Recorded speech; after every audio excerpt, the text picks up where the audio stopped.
Isa sa napakahalagang part ng ating mga motor ay itong air filter dahil sinasala nito ang mga dumi o mga foreign debris na posibleng pumasok sa ating makina. O kapag ito'y barado na o hindi tayo nagpapalit ng air filter, maaaring mag-cause ito ng low power o yung tipong kinakapos ng hangin.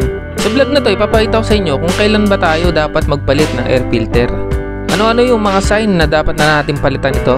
Saan tayo makakabili ng mura pero quality na air filter dito sa ating motor? So lahat ng yan pagkatapos itong intro. Travel, tutorials, review, basic maintenance, delivery rider. So meron tayong Honda Click dito version 3. Ito papalitan natin ng air filter. So nasa 13,000 odometer na to, kailangan natin to palitan ng air filter. Ito buksan natin tong air filter cover. Ito meron lang naman tong mga screw 1, 2, 3 at meron pa banda dito sa may ilalim. So paikot yung mga screw nya, no. So ito dito gagamitan lang natin to ng Phillips screwdriver. Tara tanggalin na natin tong mga screw. So kailan nga ba tayo dapat magpalit ng air filter? Dito hindi na tayo babase dito sa odo. So ang titingnan lang natin dito ay kung marumi na yung air filter o nawala na yung dating kulay niya nung pagkabili natin. So doon na tayo babase, no? Pwede kasing mataas na yung odo mo pero yung mga dinadaanan mo lang wala masyadong alikabok at hindi madumi yung pumapasok na hangin dito sa may air filter natin, no? Pero kung lagi tayo nadadaan sa maalikabok, madumi at mabuhangin, so expected natin na kahit mababa pa yung odo natin ay marumi na yung air filter natin.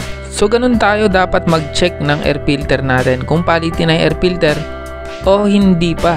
So ano-ano naman yung mga sign na dapat na tayo magpalit ng air filter natin o yung mga sintomas na mararamdaman natin dito sa motor natin. So unang sign na dapat na tayo magpalit ng air filter ay yung lumalakas ka na sa gas. Dahil konting hangin lang yung pumapasok para sa combustion, more gas yung pinapump ng ating fuel pump para mapunan yung kakulangan ng hangin. Next sign natin ay yung low power o humihina yung motor, no? So paano naman natin malalaman na humihina siya? Ito yung pagka nagbigay ka ng gas, parang wala siyang binibigay na acceleration. O kung meron man, yun ay mahina. So yun lang yung mga major sign, no, na dapat na natin yung palitan tong air filter. So kung nakakaramdam kayo ng ganyang sintomas, no, double check nyo yung air filter nyo kung palitin na. Ito kasing air filter ng motor natin ay parang ilong nitong motor.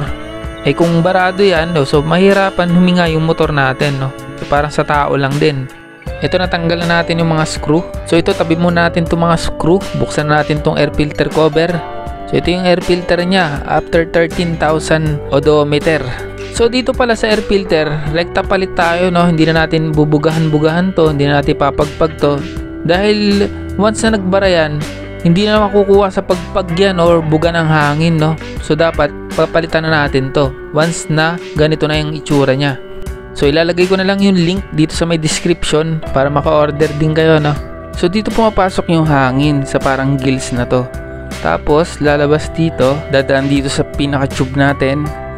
Tapos papasok na dito sa may air filter natin para salain niya yung hangin. Ito tanggalin muna natin tong air filter para makita naman natin yung kabilang side kung saan dumadaan yung hangin after pumasok sa may air filter. So after pumasok ng hangin dito sa may air filter, dadaan dito sa pinaka-tube natin papuntang makina, no.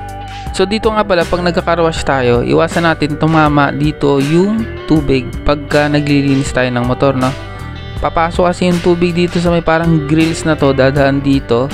Pero kung aksidente nang nakapasok ang tubig, dadaan naman yan dito sa ilalim hanggang sa dumating dito sa pinaka-tube natin. Itong tube na to may parang butas to. So ulit, pag pumasok ang tubig dito sa pinaka-grills natin dito sa may cover, dadaan ang tubig dito sa ilalim. Ito parang basa na nga siya. So dadaan nga siya dito sa pinakailalim para hindi siya pumasok dito sa pinaka-tube natin na papuntang makina. So dadaan siya dito sa pinakabutas at lalabas dito sa pinaka-drain tube natin. Kaya dito dapat pansinin nyo to, kung may tubig na, ibig sabihin napasukan ng tubig yung bandang air filter natin. Kaya dapat lilinisin natin to. At kung maaari, bubuksan natin yung air filter natin para malinis natin yung buong case, no. Kaya pag nagka-carwash tayo o nagpapa-carwash tayo, iwasan natin yung parang gills na yon, no?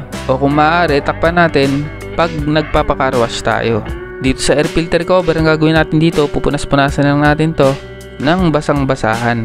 Sa itong case natin, pupunasan natin ng basang-basahan pati dito sa loob para malinis, mawala yung dumi at alikabok. Saka nga pala, kung bibili kayo ng pamalit na air filter, iwasan natin gumamit ng washable na air filter. Dapat yung disposable lang. Dahil yung washable, medyo malalaki yung mga butas nun at pwedeng pumasok yung mga debris at bibilis dumumi yung ating throttle body.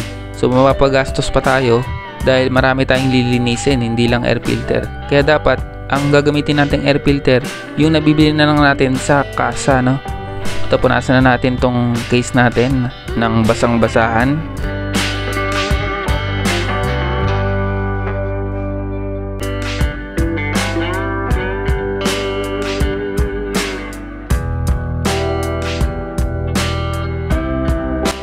Then, itong air filter cover.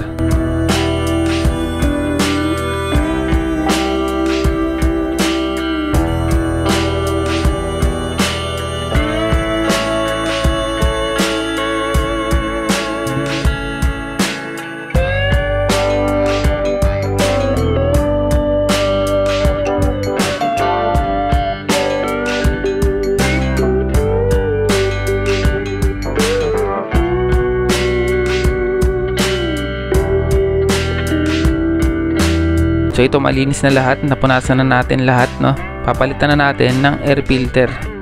So dito nga pala, ilalagay ko na lang yung link nitong air filter natin dito sa may description nitong video. Tanggalin muna natin sa plastic. Sa pag-install nga pala nitong air filter natin, ito isasalpak lang natin to na parang ganito. So ganito lang ang pag-i-install. Saka natin ilalagay yung cover at i-screwhan.